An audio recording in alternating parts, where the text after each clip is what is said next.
Excuse me? Do you mind not farting while I'm trying to make a video? Sorry about that.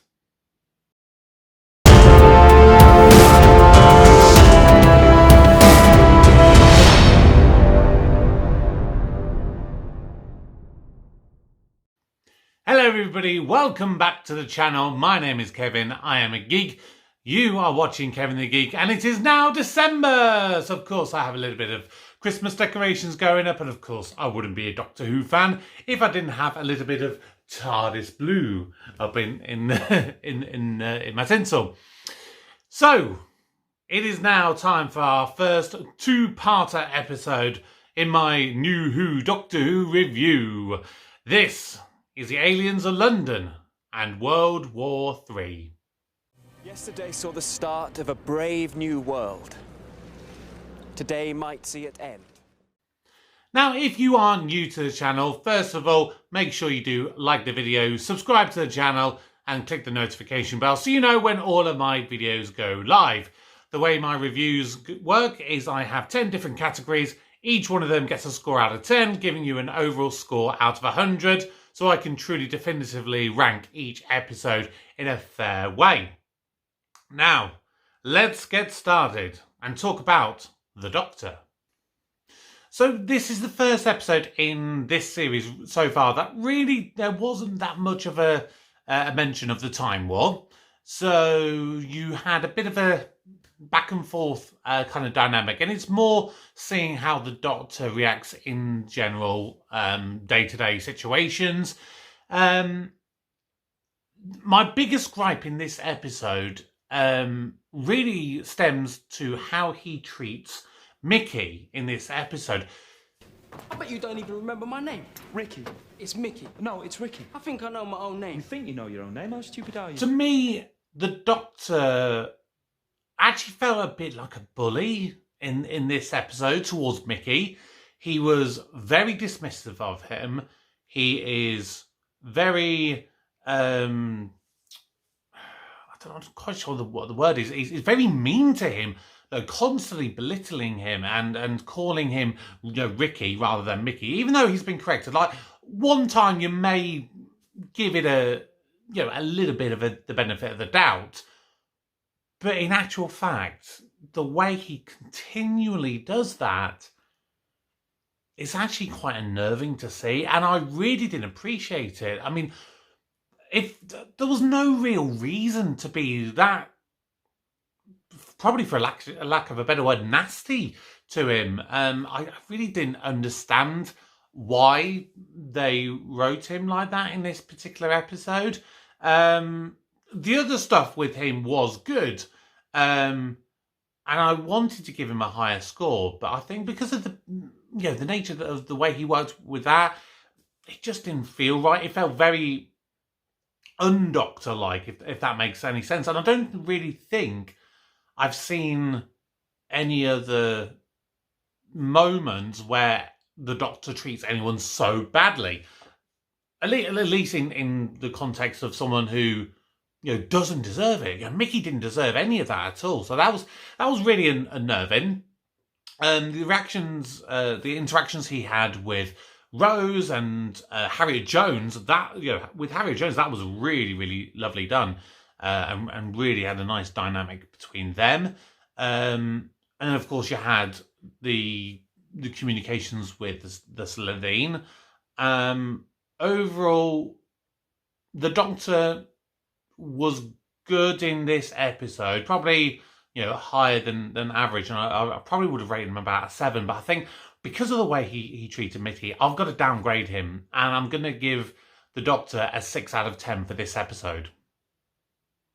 Rose is a tricky one in this episode because, on the one hand, the interactions she had with her mum and Mickey was understandable to an extent, because you have the whole situation where the Doctor brings back Rose thinking it's been like 12 hours and it turns out to be 12 months. And like when you going in there, you walked in the door and you're saying, "Hi, Mum, I'm back," and everything, and you expect it to be all normal. Then your mum's shocked and saddened and upset and angry and all these different things. She doesn't know how to respond to them. And similarly with Mickey, and I think that is quite justifiable. But after that, Rose doesn't really do anything. She's just there, and it's more to give the Doctor a moral dilemma at the end of World War III, when he basically says, "There's a way out. There's always been a way out. I could say the word, but I could lose you." I feel that she's only there for that kind of dramatic moment, and it didn't really pay off that well. Rose was kind of ambiguous to the plot and to the story in this one, because they set up a really good, interesting development right at the very start with it. They're saying she's come back 12 months later and her mum thought she was missing, and Mickey was accused of, suspected of murder and all this kind of stuff. But yeah, they didn't really go anywhere with it, and that's disappointing. So Rose, aka the companion, in this episode is going to get a 4 out of 10. We are the Slitheen. Oh, God. Right. Okay. The villains. The Slitheen. Right. I quite liked them when I originally watched this episode. Bearing in mind, when I first watched this episode, 2005, I was 15 going on 16. And first of all, I do like the design of them. I want to point that out. I do quite like the design of them. And the idea that to fit in the skin suits, they've got to take the skin of a bigger human, so quite a fat person. And then they do the compression thing to shrink them down. I like that idea of it. The execution is dreadful, and it felt so childish, really childish. The fact that you have these constant jokes that, because of the shrinking and everything, there's a gas exchange, and so you basically have farting aliens. Oh, hold on. Blimey. Oh, excuse me. Oh. What's going on here? Oh, there I go. I'm shaking my booty. Oh, that's better. That's the spirit, huh? Rewatch it now, nearly 20 years later, it is so cringy. It's ridiculous. And they were very inconsistent as well with the whole unzipping of the forehead to get the alien out of the skin suit and everything. Like, there was one scene, I think it was the police, the policeman with the Slitheen inside. He takes off his hat. You can see the zip on his head. None of the others, you ever actually see the zip. It's always like, it's very, cleverly done with the camera angles and everything. You put your hand, so it's kind of like covering the head, and then it's basically, and they'll clearly do the kind of the motion with it, and then they use the special effects to give the blue glowing light and everything like that. It was just so inconsistent. And the thing that bugged me the most, okay, how long it takes for the Slitheen to uncloak themselves and get them out of their skin suits. Why the hell did nobody ever just run? I mean, I timed it, okay. Now, bearing in mind, it's obviously on camera, so you've got to take it with a little bit of a pinch of salt. if you take the scene with the Doctor, so the end of the first part, the end of World War III, just the scenes that includes the Doctor in the room that he's in with the other unit people, it took in real time of the thing, it was about 40 seconds. So 40 seconds where, okay, the Doctor, goes and gets the soldiers and everything, like he does at the start of the next part. How the hell he can have just run down the hall, got them, come back before they'd even managed to do it? And then of course you had it the same thing at the exact same time. You had Jackie in there with the one in her flat, the policeman. You had Rose, Harriet Jones, and then of course the secretary guy, who I don't think anyone ever knew his name. Again, they're just standing there, just watching. And okay, yeah, I get it. To a certain extent, you might say that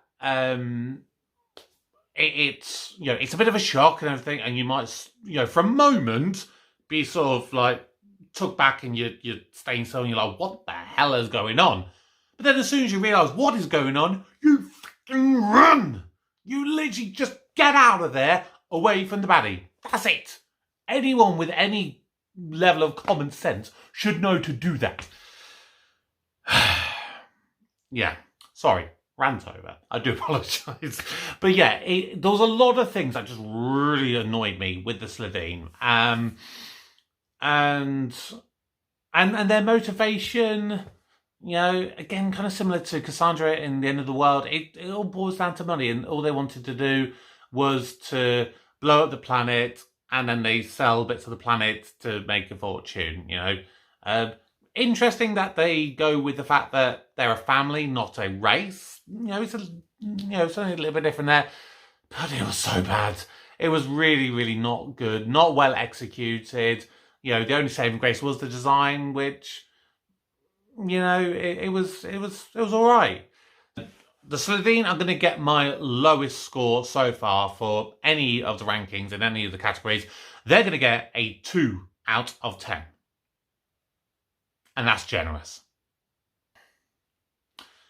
Okay, now, the story. So, like I kind of said a little bit earlier, the initial premise was really good.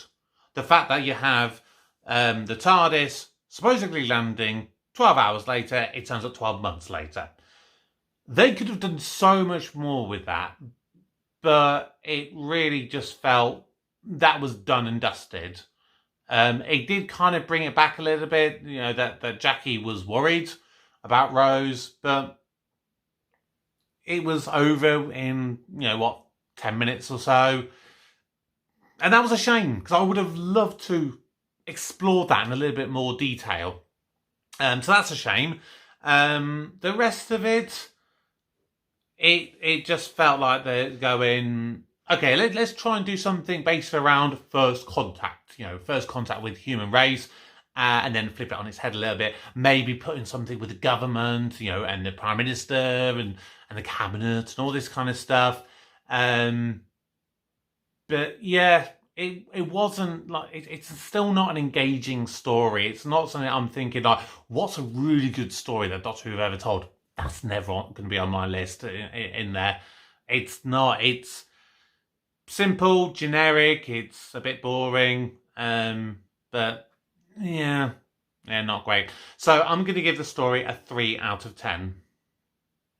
Okay, supporting characters. So really, you've got 3 are the main ones of note. Once again, we've got Jackie and Mickey. They're coming back in as Rose's family. And then, of course, you have the introduction of Harriet Jones. You do have 2 minor characters in there as well. You've got Toshiko Sato, who obviously is in this just for, just for something. And she was okay, as a doctor. And I think you know, it's the kind of reactions you'd expect someone to kind of see, at least at the time that you do watch it. And then, of course, you have the secretary. And I kind of liked the fact that you didn't actually know his name. I think he did mention it once. He did mention it to Harry. I think he mentioned it to one of the Slitheen, like the main Slitheen guy. But the rest of the time, it was such a blink of you miss it moment. It was actually a really nice moment when the Doctor later said, what was his name? And Harriet says, I don't actually know. I brought him a coffee, but I didn't think to ask his name. I think that kind of sums up politics in a way. It's such a fast-paced and moving thing. Unless you're dealing with the top people, you don't tend to ask them these things. But coming back to that with Harriet, I think that was a really nice touch, for her to bring a cup of coffee to the guy, and she came across very sweet and genuine, and the kind of person that you could kind of expect to literally always be on the back, never be noticed, and is just kind of there. She loves her community, does the stuff for it, and really wants the best for them. And that really came across. So I really loved Harriet Jones in this one. And it summed up with the amount of time she had to say who she was with her ID card and everything, which of course comes back into it later down the line. Jackie and Mickey. Jackie annoyed me in this. She was just very screamy and shouty, and understandably so. And I think she performed what role she was asked to do really well. But I wasn't a fan of Jackie in this episode. Although the one thing I did like with Jackie in this one is how the moment that she sells out Rose, that after she knows about the TARDIS and knows kind of a little bit about what's happening, the fact that she rings up the alien hotline to report the Doctor, she thinks she's actually helping. She's really thinking she's protecting Rose, and that's what Jackie does all throughout this episode. Yes, she's very shouty, but ultimately it's with that motherly love and wanting to protect her daughter. So that at least felt like a really genuine, touching moment there with Jackie.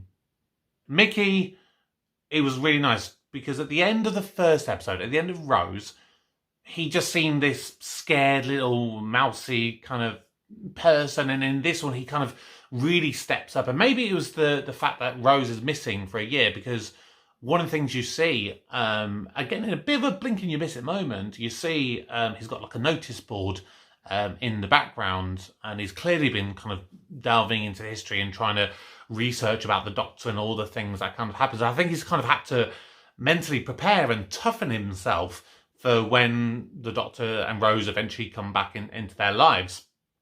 And, he had some really, nice moments. He had a really heroic moment where he saves Jackie from the Slitheen. And he's trying to stop the Slitheen getting in there. And then, of course, he saves the day by, his tech knowledge and managing to send a missile to blow up 10 Downing Street. So, yeah, really good. And I really appreciated his honesty and understood his reaction at the end, where the Doctor actually asks him, if he wants to join the team and come on and help and look after Rose and things. But, he turns it down. He's thinking, no, this is a bit too much for me. I've done enough for today. This is enough for now. He's not quite there. He's getting to that point, but not quite there at that point. So I really liked Mickey in this one. Really like Harriet Jones. Jackie, a little bit. So overall, the supporting characters for this episode, I'm going to give a 6 out of 10. Okay, so the music in this episode, I feel, is along the lines quite similar to the very opening episode with Rose. I don't think Murray Gold, as a composer, had quite worked out the true nitty-gritty nature of the right sort of music for the right scenes. He's a good composer, and you see some amazing stuff further down the line. But obviously, this first year, it was very much a trial and error kind of thing. And some of the music, for me personally, just didn't work. It was, again, a little bit too bombastic. And again, the sound editing itself wasn't great. You know, at some points, the music in the scene was a little bit too loud and could have been just a little bit quieter, just to get that balance right. Not that I'm a sound engineer by any stretch of the imagination. But yeah, the music, again, it had little moments, but more negatives than good. But not bad. Still not bad. So no, don't think I'm slating the music. I would give the music in this episode 4 out of 10. The dialogue in this episode, I think, was still a little bit hit and miss. Again, it's still not quite finding its feet just yet. You had some great moments. I loved the scene with the Slitheen. One of the only good things is the whole, when they came into the room, they were trying to hunt out Rose and Harriet Jones. The more you prolong it, the more they Sweat and fear.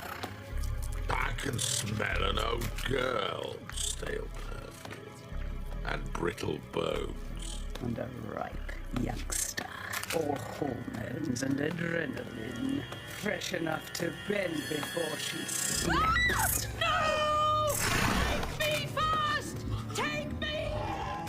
You know, it's that kind of thing where they're almost like a cat playing with its food. You know, they just want to torture it and really get down. I like that little moment. That was quite nice. And Harriet Jones had some lovely little moments, I think. I mean, I love her little bit when the ultimatum is down there and the doctor's like, I don't know whether I can do this because I might lose you. And she just stands up, she's like... Except it's not your decision, Doctor. It's mine. And who the hell are you? Harriet Jones, MP for Flydale North. The only elected representative in this room, chosen by the people, for the people, and on behalf of the people, I command you. Do it.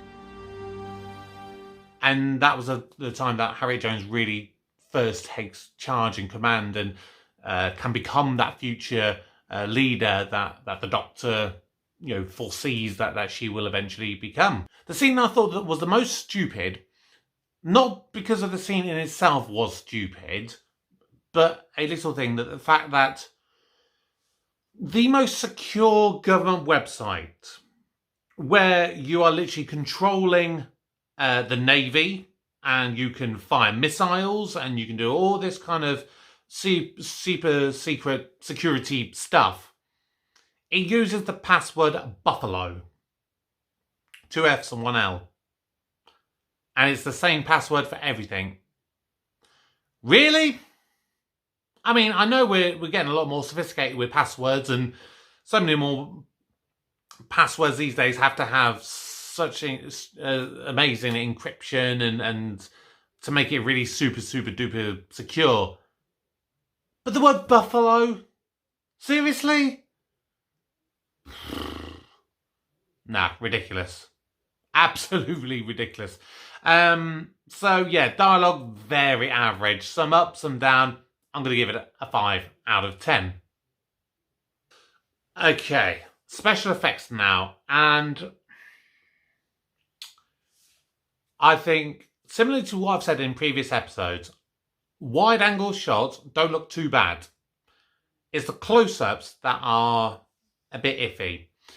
The whole blue light thing coming out the foreheads, I wasn't personally a fan. And again, the colour balance and light was not quite right there for me personally and my personal tastes. But the biggest thing, and this is what brings it down so much, is the Big Ben scene.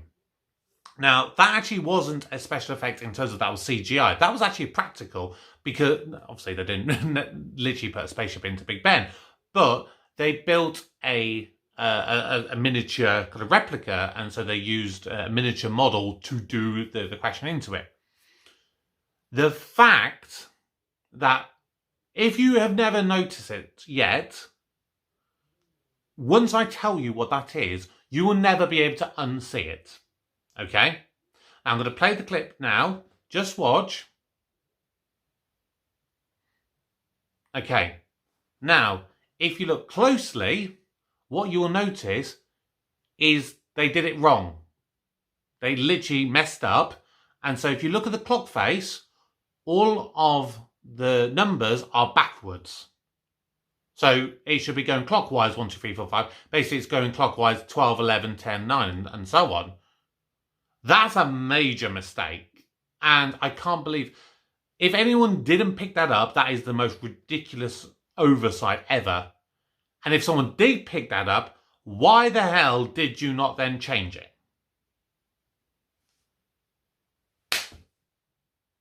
No. Awful. That is why special effects in this episode is going to be on par with the Slitheen. It's a 2 out of 10.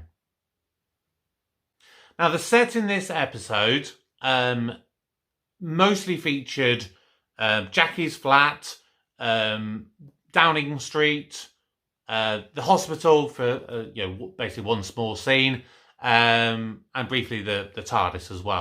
But overall, I think they did a good job. I think that, especially with Downing Street, which is where a lot of stuff was set, it felt very much like that could have been Downing Street. Obviously, it wasn't filmed in Downing Street, but it very realistically could have been. The one thing, and I did mention this very briefly earlier, Mickey's bedroom, when you walk into it, again, it's so easily missed, but on the opposite side of the wall to where his computer is, you see that kind of pin-up board where he's basically been trying to track the Doctor and track aliens and all this kind of stuff. That is such a small little touch which makes such a big difference and really makes the world feel lived in. And I really like that. So I'm going to give the sets in this episode a 6 out of 10. Finally, the costumes. Not a lot you can say. It's modern day. It's practical. It does the job that it needs to do. But that's it. So, average score for the costumes, a 5 out of 10.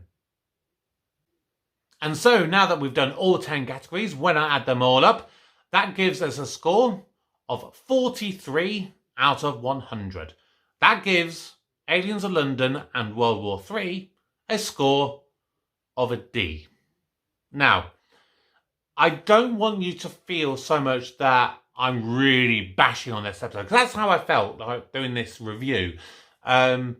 So I do still kind of like it, you know. It is, you know, a fun little, you know, episode to watch. Like I said, the farting stuff goes on too much. From a plot point, you know, bring it up maybe once or twice and that's it. Then leave it alone. You know, if you really want to put that in there, yes, I do think it is quite juvenile. And I would probably say that I was quite juvenile at the time because I actually found that funny. But I was 15.